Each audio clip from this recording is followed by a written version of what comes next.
When my offspring informed me to locate a different spot to pass away, stating I was of no use now, I collected my luggage like the submissive mother I had permanently been. 3 days afterward, I was positioned in a legal advisor's office, uncovering that my allegedly affectionate spouse had played the most extended game of strategy ever. Victoria was about to realize that sometimes the minor piece becomes the monarch. If you are watching this, follow and tell me your location. Let me recount how I transitioned from a homeless widow to the person holding all the power. Because, dear, this tale has more bends than a bakery. 2 months prior, I was Margaret Sullivan, a committed wife of 43 years and mother to one incredibly unthankful daughter. When Robert deceased from a heart seizure at 71, I imagined my existence was finishing. Victoria arrived during my mourning like a predator in luxury garments, whispering about how hard this must be for me.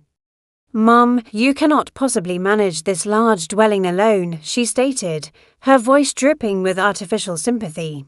The steps, the upkeep, every one of those recollections. It is not healthy. I should have recognized the strategy behind her empathy. Victoria had permanently been Robert's choice, his tiny princess who could commit no error. When she wed that finance professional, Kevin, and began having offspring, Robert adored them all. In the meantime, I was merely the female who prepared meals and tiddied and kept everything functioning correctly. After the burial, Victoria became more persistent about my condition. She would bring Kevin for meals where they would trap me with property brochures and retirement centres. "Mom, these locations are fantastic. You would have peers your own age, hobbies, no obligations."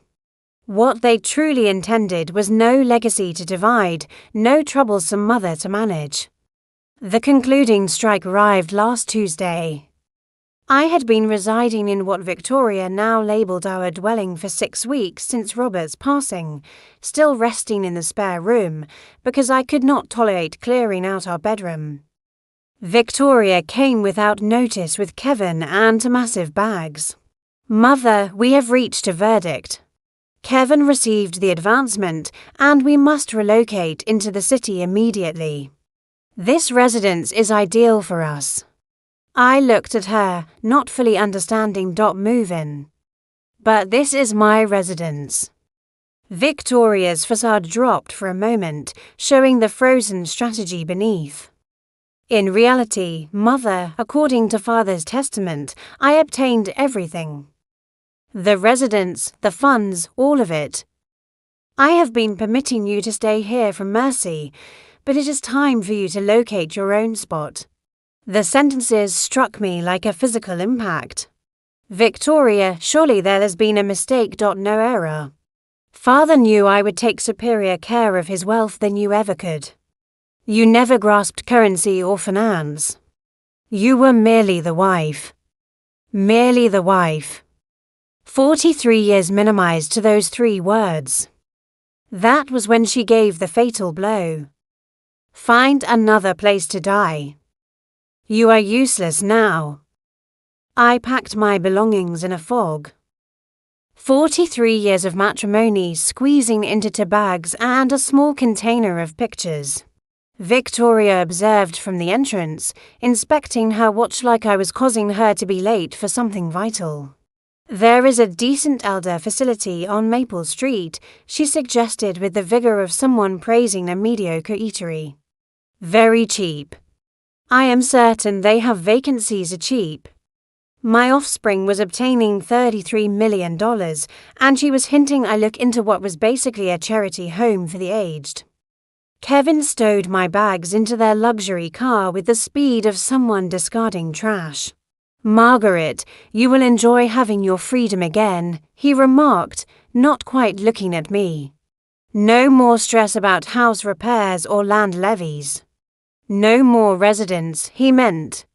As we moved away, I saw my house, Robert's house, Victoria's house currently, vanish in the mirror.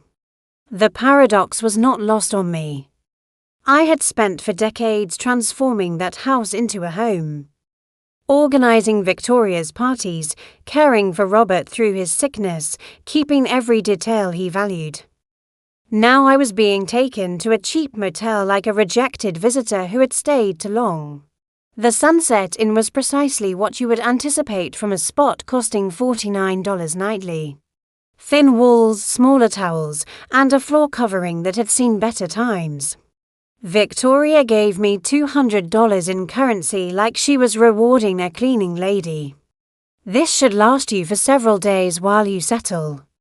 She remarked, "I will have Kevin move some funds into your bank once we organise father's documents. Some funds from my own legacy." After they departed, I sat on the drooping mattress and tried to understand what had just occurred. In the duration of 3 hours, I had gone from a mourning widow to a homeless senior. The girl I had raised, cherished, and given up everything for had thrown me away like an old bottle. But as I sat there in that gloomy motel room, something started bothering me. Robert had permanently been precise about his business, obsessively tidy about vital papers. He had shown me the testament years ago, clarifying his desires, ensuring I grasped everything, and I was entirely sure that is not what it had mentioned. Robert had been many things, old-fashioned, sometimes obstinate, occasionally arrogant about fiscal topics. But he was not mean. The man who had gripped my hand through my parents' passing, who had startled me with blossoms every year, would not have left me penniless. The following morning, I utilised the motel's internet to look for Robert's lawyer, Harrison Fitzgerald.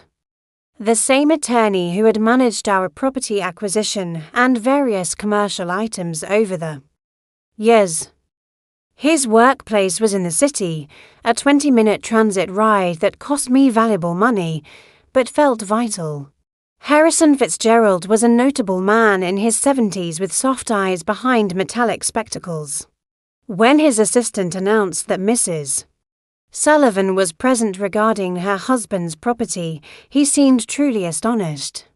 "Margaret, my dear, I was thinking when you would visit. I attempted calling your residence several times, but Victoria claimed you were travelling." "Travelling?" That is what my offspring had informed him. "Fitzgerald, I must ask you about Robert's testament." He seemed confused. "Certainly. Did Victoria not give you your version?" I provided her the original and several duplicates after the session. My heart sank. There was a session. "Margaret, you were supposed to be present." "Victoria stated you were too upset and that she would manage everything and ensure you got your inheritance." The colour left my skin as the truth struck me. "Fitzgerald, I was never informed about any session." "Victoria told me she got everything." Harrison Fitzgerald's look moved from doubt to panic. He grabbed a thick paper folder, his actions suddenly fast. "Margaret, that is not possible. Your spouse's testament is very clear about your wealth." He extracted a paper I knew, Robert's tidy name at the end, signed and certified. But as Harrison started reciting, I saw Victoria had deceived regarding everything. "I, Robert James Sullivan, being of healthy intellect and frame, do hereby leave to my cherished wife, Margaret and Sullivan, the following: our main home at 847 Oakwood Drive, including all items and private things. Furthermore, I leave her 70% of all money assets, funds, and bank books totaling about $23 million. My brain started turning. 23 million. The residence, 70% of everything. Harrison kept reading, his tone getting more grave. To my daughter, Victoria Sullivan Hayes.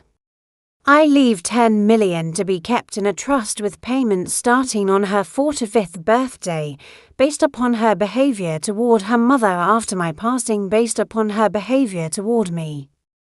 Robert had known. Somehow he had known exactly what Victoria would attempt to execute. Fitzgerald, I murmured. Victoria told me I got nothing. She moved into my residence. She gave me $200 and hinted I find an elder home. The old lawyer's face turned red with fury. Margaret, what Victoria has executed is termed elder mistreatment and deception. She has performed multiple crimes, but she possessed legal papers. She showed me documents likely faked or papers from a prior version.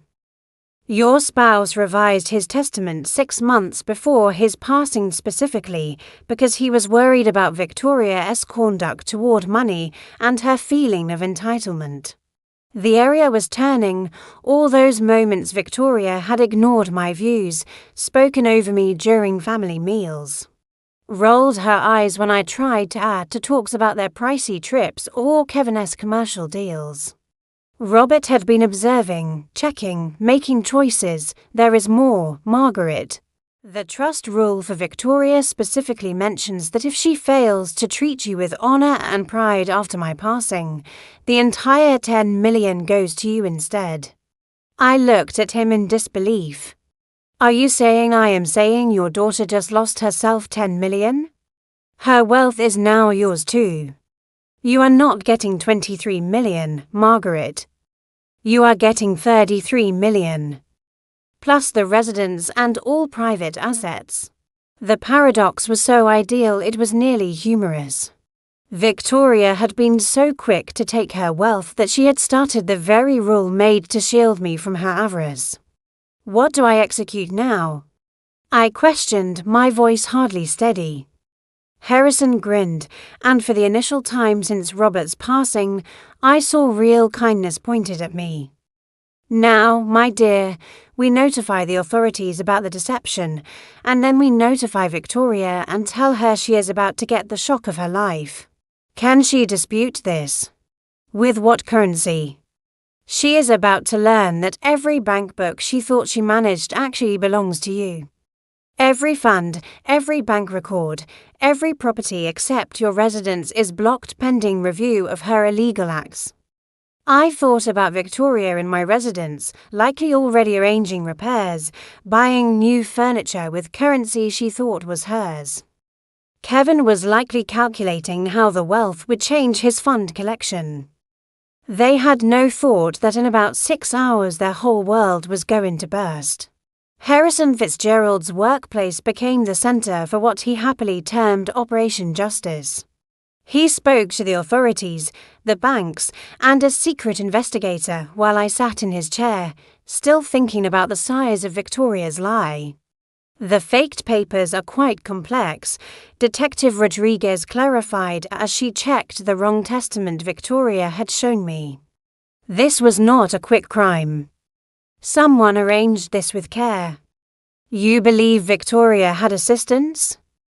I questioned. Almost certainly. Making good legal fakes needs specific skills and ties. We will need to check if Kevin or someone in his finance group was involved. Within 2 hours, every bank book had been blocked. Victoria's bank cards tied to what she thought were her new wealth accounts were rejected. The house power, which she had already moved to her name, was stopped pending title check. My phone sounded at exactly 3:47 p.m. Victoria's name appeared on the screen. Mom, where are you? There is some kind of error with the bank accounts. They are saying Daddy's wealth is blocked. Hello, Victoria. I am sitting in Harrison Fitzgerald's office. You recall him? Daddy's attorney.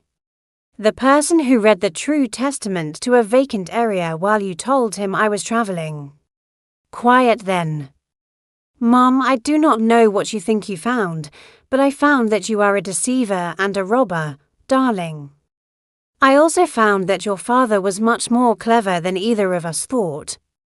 You do not grasp. I was shielding you from the difficulty of managing all that currency. You have never had to manage funds. Or, I grasp perfectly. You faked legal papers, performed fraud, and ousted your 67-year-old mother from her own residence because you thought I was too mindless to see. Her voice became sharp, frantic. Mom, you are mistaken. The sorrow has been heavy, and someone is clearly taking benefit of your mental state. The nerve was incredible. Even caught in the act, Victoria was trying to control me. Victoria, dear, let me make something clear for you. Not only did you never get anything, but your real wealth, the 10 million your father left you, is now mine too, thanks to a nice rule he added about treating me with honor and respect. That is impossible. Detective Rodriguez is sitting right here if you would like to talk about the impossibility of fraud counts with her. The phone went silent. I could nearly hear Victoria's brain moving, checking, looking for a way. Mom, please, can we meet somewhere and discuss this calmly? I am sure we can fix something. Oh, we will certainly be meeting soon at the court when you are charged. You would not dare bring counts against your own offspring. Something cold and final formed in my chest. Watch me. I ended the call and looked at Harrison, who was smiling with pride. How long until she is captured? Detective Rodriguez has enough proof for a paper. They will get her this dusk. And Kevin, his finance books are being taken. If he helped in making those papers, he will face counts too. My phone moved with a text from Victoria. Mom, please do not do this. Think about the kids. I showed the text to Detective Rodriguez, who grinned darkly. Emotional control. Typical behavior for this kind of crime. I wrote back, I am thinking about them. They should see what occurs when you rob from relatives. 20 minutes afterward, Kevin called. Margaret, surely we can fix this privately. Victoria made some bad choices, but calling the authorities seems too much. Kevin, did you assist her in faking those papers? That is not Margaret. You must grasp the strain Victoria was under. She was concerned about your mind, your skill to manage large amounts of currency. So that is a yes. It was not mean. She truly thought she was shielding you by throwing me out of my residence and telling me to find somewhere to pass away. Kevin was quiet. Kevin, here is what is going to happen. You are both going to be captured. You are both going to face federal deception counts, and I am going to be sitting in my residence, watching it all happen. Margaret, please be fair. I was fair for 43 years. It did not end well for me. The police captured Victoria at 8:30 p.m. while she was eating at a restaurant, apparently sharing her wealth with Kevin and another pair. According to Detective Rodriguez, she yelled about false capture and asked to call her attorney, who was Kevin's friend and had no skill with law. Kevin was captured at his workplace the following day. The finance accountant had followed the faked papers to a print shop Kevin's company used for making fake fund papers. Apparently, my son-in-law had a criminal record that Victoria either did not know or chose to ignore. I spent my initial night back in my residence in 43 years, resting in the main bedroom. Victoria had already moved her things into the area, changing Robert's tidy order with her mess of luxury clothes and pricey makeup. I put everything into trash bags and left them on the porch. Let her get them when she gets out. The residence felt different now, not because Robert was gone, but because I was finally seeing it as mine. For decades, I had kept it as Robert's place, made around his choices, his needs, his idea of how we should live. Now, looking around with open eyes, I saw how little of me had ever been shone in these rooms. That was about to change. Harrison called around noon with news. Victoria's payment is $50,000. Since all her banks are blocked, she will have to find someone else to pay. What about Kevin? 200,000. Apparently, the official was not pleased with his past of money crimes. Who knew your son-in-law had been under check for finance fraud? I surely had not known. But then again, I had been kept out of most family money talks. Victoria and Kevin had always talked to me like I was a child when currency came up, making ideas simple they thought I could not grasp. They were about to learn how much I had actually grasped. Harrison, I want to make some edits to the house. Victoria had workers ready to fix things. I would like to go ahead with some of those ideas, but with my own view. Great idea. It is your residence now, Margaret. Do whatever makes you glad. What made me glad, I saw, was the thought of reversing every guess Victoria had made about my wealth.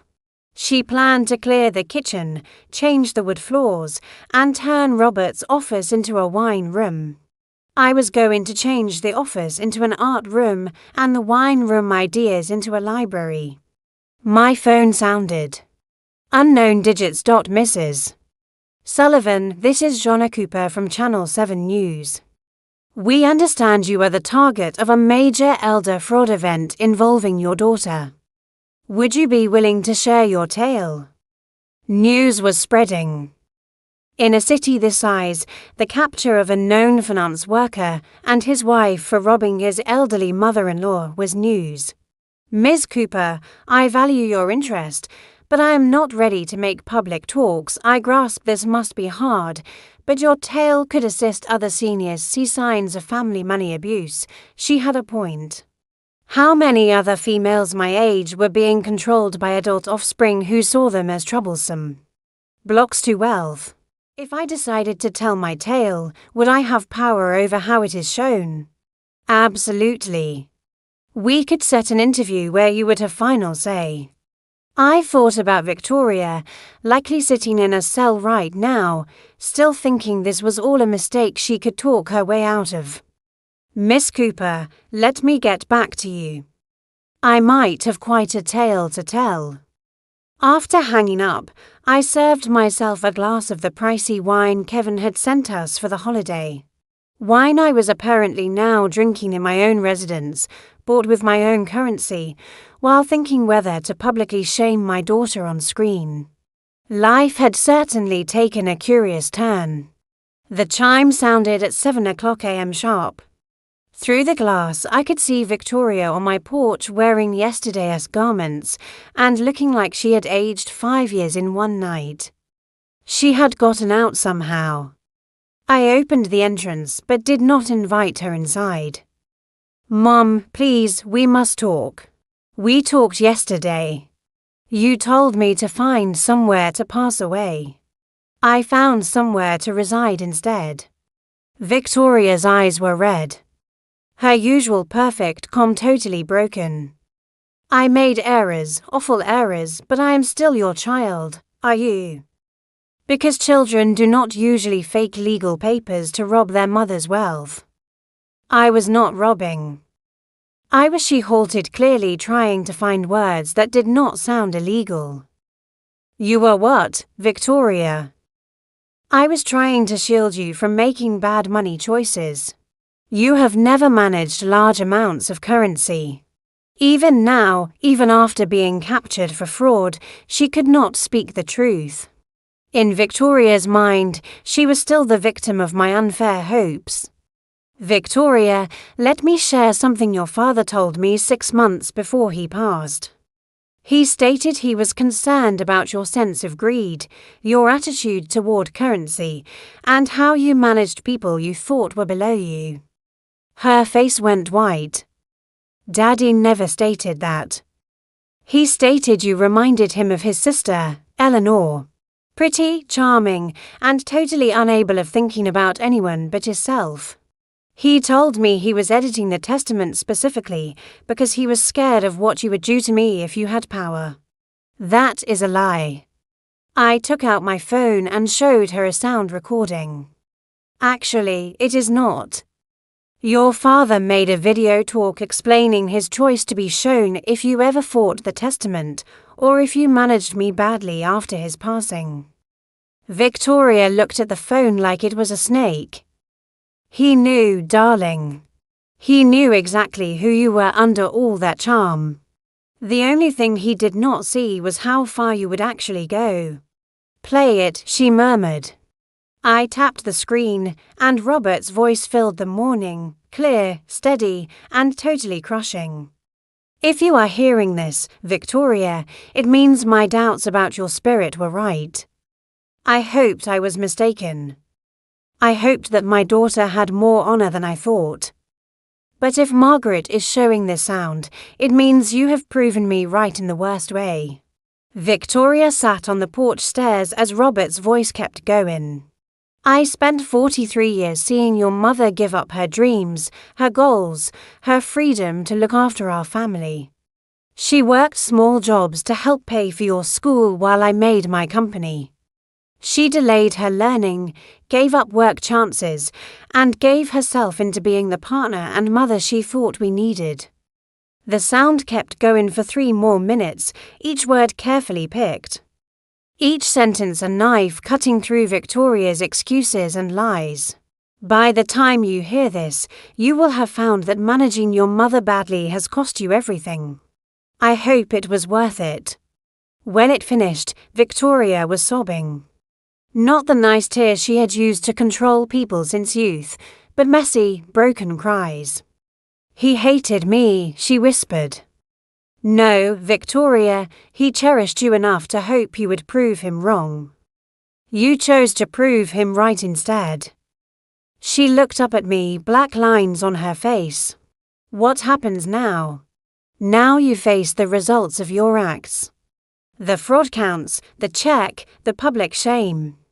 When this tale hits the news station wants to talk to me about elder money abuse. I am thinking of saying yes. Victoria's face broke totally. Mom, please think about what this will do to the kids, to Kevin's work, to our whole family. I am thinking about it. I am thinking about how you did not think about any of those things when you decided to perform multiple crimes. She stood up slowly, looking older and more lost than I had ever seen her. I know you will not trust this, but I never intended for it to go this far. I wanted the currency. I wanted the safety, the rank. I wanted to never have to stress about anything again. For the initial time since this bad dream started, Victoria was telling the truth. I trust you, darling, but wanting something does not excuse ruining people to obtain it. She moved her head, tears still falling. What can I do to fix this? You can begin by saying what you did was wrong. Not confused, not protective, not hard, wrong. It was wrong. It was totally unforgivably wrong. And then you can face whatever results come next with some honor instead of trying to talk your way out of them. Victoria looked at me for a long time, seeing maybe for the initial time not the weak mother she had always known, but the female who just beat her totally. I earned this, did I not? Yes, Victoria, you absolutely did. 3 days after Victoria's porch talk, Kevin's mother appeared at my entrance. Eleanor Hayes was everything I had thought, perfectly styled, covered in jewels, and showing the kind of pride that only comes from 3 ages of old wealth. Margaret, we must discuss this case reasonably. I invited her inside, wanting to see what version of truth the Hayes family had made to explain their son's crime counts. Eleanor sat in my lounge like she was giving me an audience. Kevin made some bad choices, clearly, but pushing him seems rather mean. Do you not think mean? Your son assisted in robbing my wealth and ousted me from my own residence. Kevin was following Victoria's lead. He did not grasp the whole case. The woman was actually trying to blame my daughter for her son's illegal act. I had to value the nerve, Mrs. Hayes, Kevin made faked legal papers. That is not following someone's lead. That is a plot to perform fraud. Kevin's attorney thinks we can reach a deal that helps everyone. You get your residence back. Victoria faces right results. And Kevin avoids the news of a trial. Right results. As if Victoria's acts were a small social error. What kind of deal? Eleanor grinned, clearly thinking she had found a way. Kevin's family is ready to pay you for your trouble. Let us say $2 million in exchange for dropping the counts against Kevin. $2 million to excuse the man who had assisted in robbing $33 million from me. Mrs. Hayes, your son joined in a plan that cost me everything I had. You think $2 million covers that? Margaret, be real. Kevin has a job, kids, a name to keep. Putting him in jail helps no one. It helps justice. Eleanor's shiny face broke a bit. Justice? You are ruining multiple families over currency you would never have known how to handle anyway. There it was. The same arrogant view that had hurt my bond with Victoria. In their world, I was merely the help who had gotten lucky. Mrs. Hayes, I think we are finished here. Margaret, please think again. $5 million. Last bid. $5 million to let Kevin go. The amount was huge, but the rule was fixed. My reply is no. Eleanor stood, her calm totally back. Very well, but you should know that Kevin's legal team has found some curious data about your husband's business acts. It would be bad if that became public during the trial. The threat was clear, but I felt no dread, only interest. What kind of data? The kind that might make you think again about who the real thief in this case was. After she departed, I called Harrison at once. Margaret, whatever they think they found, it does not edit the facts of Victoria and Kevin's acts. But could it change the case? Maybe, if they can confuse the situation enough, make doubt about Robert's spirit or business acts, it might affect a jury. I thought about Robert, about our matrimony, about all the secrets that might be hidden in 43 years of shared life. Harrison, I want to know everything about Robert's company. Every trade, every bond, every possible oddity. Margaret, are you sure? Sometimes the past is better left alone. The Hayes family is promising to pull Robert's memory through the dirt to shield their illegal son. I would rather know the truth first.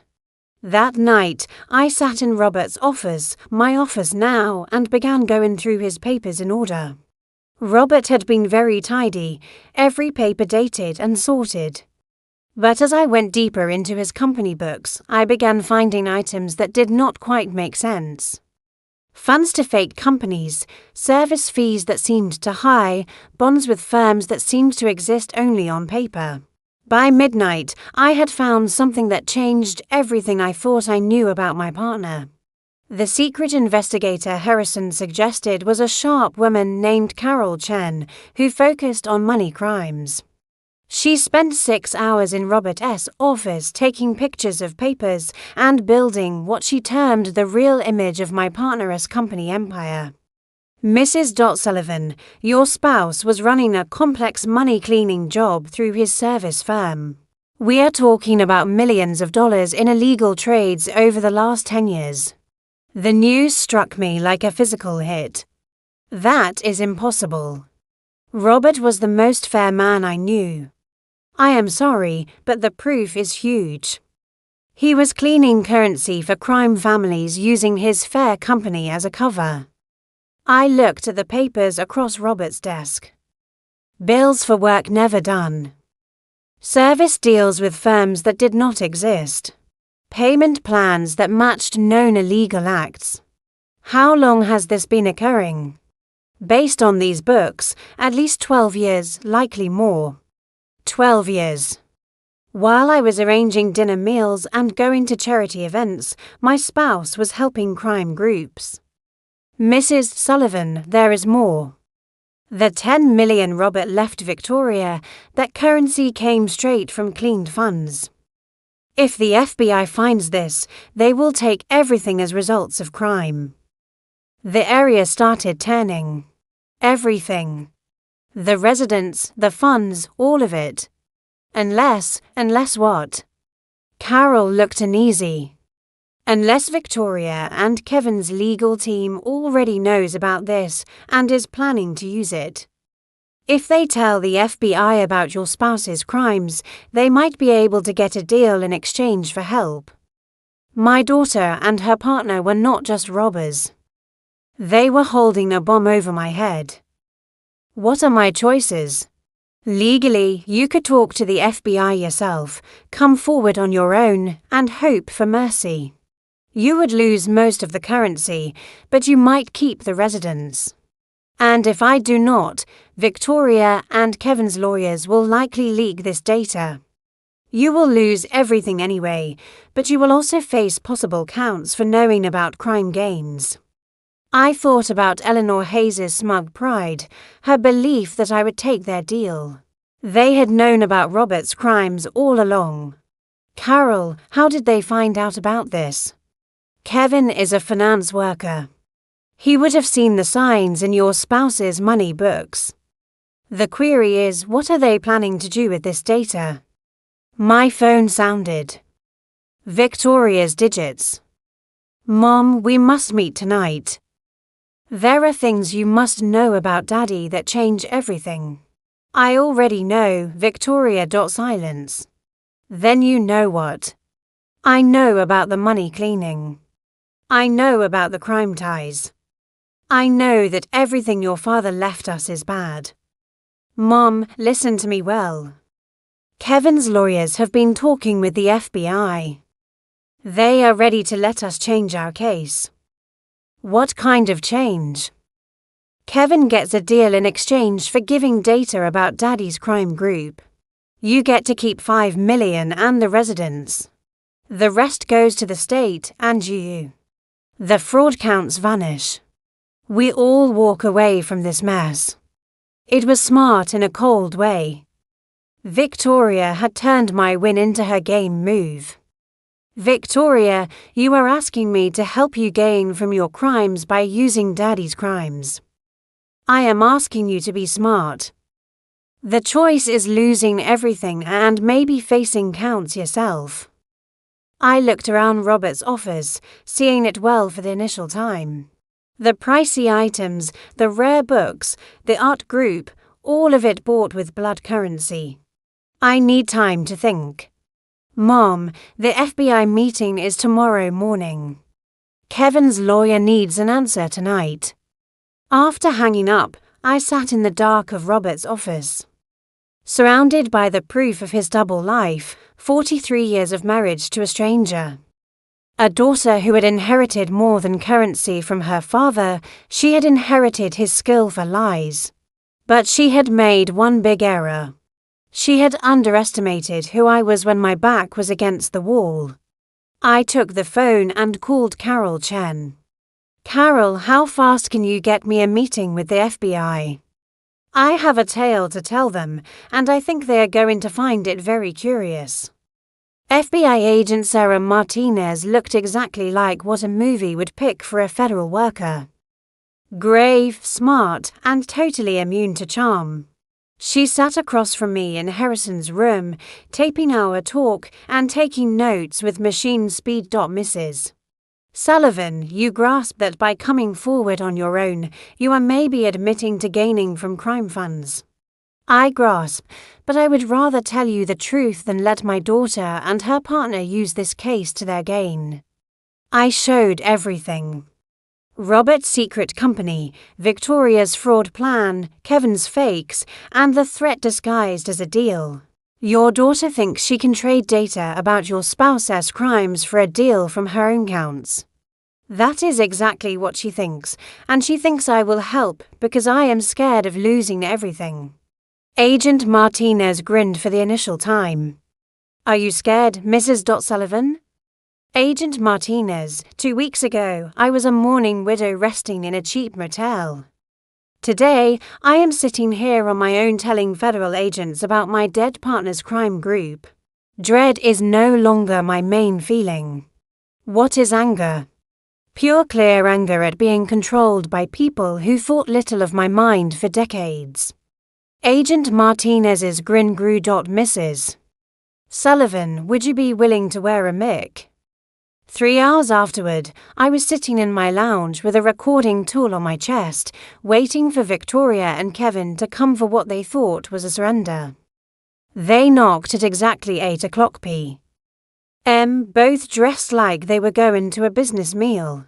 Kevin had a case that likely had deal papers and settlement forms. "Mum, you look better than you have in weeks," Victoria stated, kissing my skin like nothing had happened. "I feel better." Truth has that effect. Kevin opened his case with the speed of someone who had done similar deals before. "Margaret, our attorneys have made this very good for you. You keep the residence, $5 million in clean funds, and total safety from any counts related to Robert's acts." Clean funds. That is a curious phrase. Victoria shot Kevin a look. "Mom, the vital item is that we are all safe. The past stays hidden and we all go forward. What about the $33 million Robert actually left me?" "Mom, that currency is bad. It cannot be split from Daddy's crime acts. Taking $5 million is the best result possible. And you too. What do you get out of this deal?" Kevin leaned forward, his pride coming back. "We get to put this sad era behind us. Victoria's counts vanish. My name stays clean and our family can mend. Error." He was still calling crime fraud an error. "Kevin, help me grasp something. When exactly did you find Robert's crime acts?" "What do you mean?" "I mean, did you know about the money cleaning when you wed Victoria? Or did you find it lately when you were planning to rob my wealth?" Kevin and Victoria looked at each other. "Margaret, I do not think that is related to our current talk. Actually, I think it is very related because if you knew about Robert's crimes and said nothing, that makes you a helper. And if you only found them while performing your own crimes, that makes you very unlucky." Victoria's calm was starting to break. "Mom, what are you saying?" "I am saying the fact that you two have been planning this for months, maybe years. The faked testament, the money cleaning find, even Kevin's ties to paper fakers. None of this was sudden. That is silly. Is it?" Agent Martinez finds it quite likely. The colour left both their faces. "Agent Martinez," Kevin murmured, "FBI. She has been very curious in my tale about elder abuse, fraud, and threats. Mainly the part where you tried to scare me with my dead spouse's crimes." Kevin stood up fast, reaching for his case. "Margaret, this talk is over. Actually, Kevin, I think it is just starting." Agent Martinez and 2 other federal workers came into my lounge as Victoria and Kevin sat still. The case Kevin had been reaching for was taken at once along with both their phones.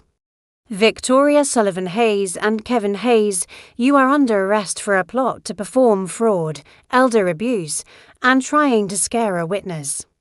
Victoria turned to me with a look of total betrayal. "Mom, how could you do this to your own family? The same way you could fake papers and rob my wealth, darling. Except my way is legal." As the workers put on the cuffs, Kevin tried one last move. "Margaret, you do not grasp what you have done. There are people tied to Robert's company who will not like federal notice. You have put yourself in danger." Agent Martinez stopped reading them their rights. Ma. "Hayes, are you scaring a witness?" "I am telling her about the truth of her case." "The truth," Agent Martinez stated, "is that you just added scaring a witness to your counts. After they were taken, Agent Martinez sat back down across from me. Mrs. Sullivan, Kevin's word might not be totally empty. Your spouse was tied to some scary people. How scary? The Torino crime family mostly. They have been using fair companies to clean currency for decades. Your partner's service firm was one of their most good jobs. The name meant nothing to me, but the worker's face told me everything I needed to grasp. Are you saying I am in real danger? Maybe, but there is something else you should grasp about your spouse's job. Something that edits everything. Agent Martinez pulled out a thick paper folder, the kind that hinted at months of work. Mrs. Sullivan, your spouse was not just cleaning currency for the Torino family. He was an FBI helper for 12 years. He was giving data about their jobs while seeming to help their money cleaning. The world moved. Robert was working for the FBI. Hidden, long-term work. The job was so delicate that even local FBI rooms were not told.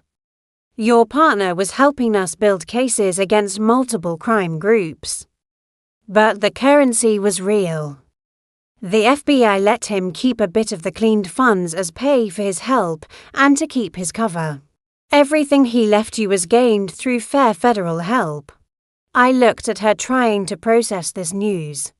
So the $33 million is legally yours. Your spouse passed before the work ended, but his help over 12 years directly led to 47 captures and the taking of over $200 million in crime funds.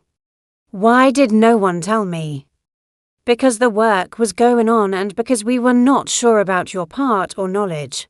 Your daughter and son-in-law's fraud scheme actually helped us confirm your innocence.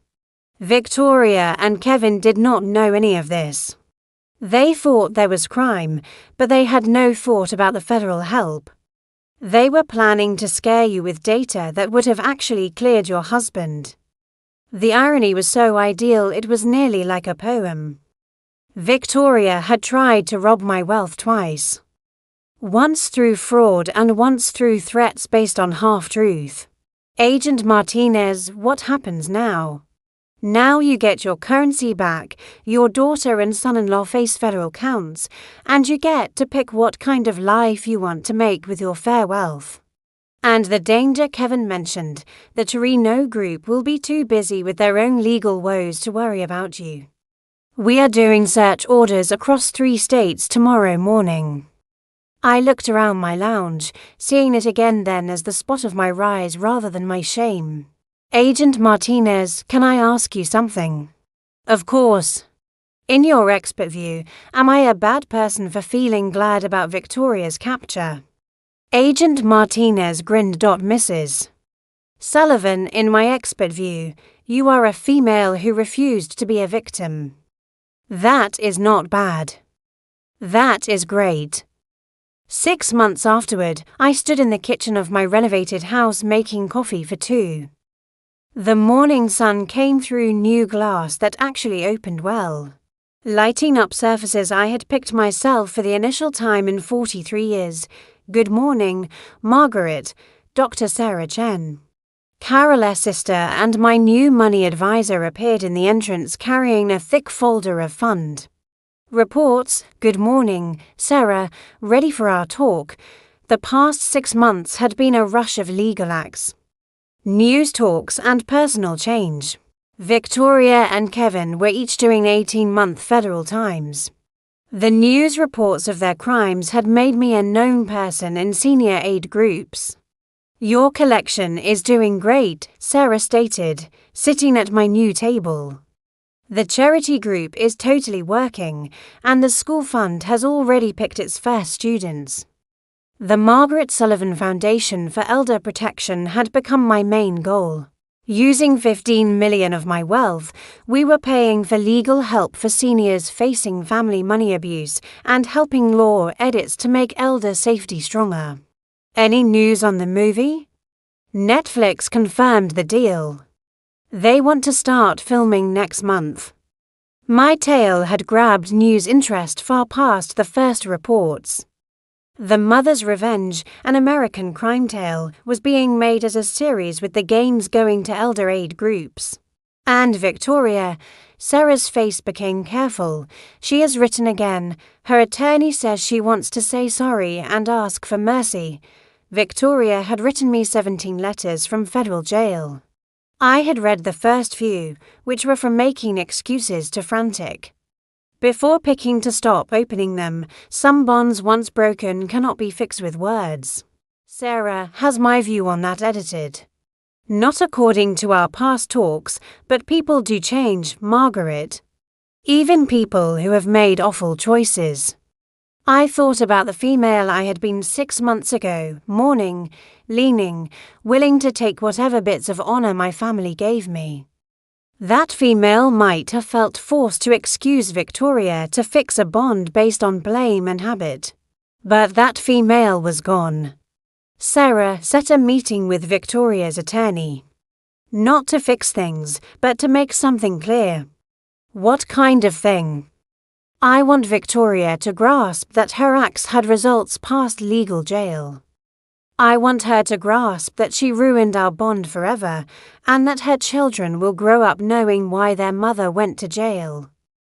That seems hard. Good. It is supposed to be hard. Victoria made adult choices that hurt people she was supposed to love. She does not get to miss the hard results just because she has written some jail letters. Sarah made notes in her book. And the kids, Victoria's asked for scene visits with them. My bond with Victoria's kids will be based on their choices when they are adults, not their mother's fix-it efforts. The chime sounded. Through the glass, I could see a truck with a big box. Must be the new items for the room, I told Sarah. The art room had been my favourite fix-it job. Robert's old room was now a bright, clear area where I was finding my love of art, something I had left when I wed and took the role of helper wife and mother. Margaret, can I ask you something private? Of course. Do you ever regret how this all went? The jail times, the news notice, the fixed family split. I thought about the query while signing for my box. 6 months ago, I had been unseen, a widow with no currency, no residence, and no future.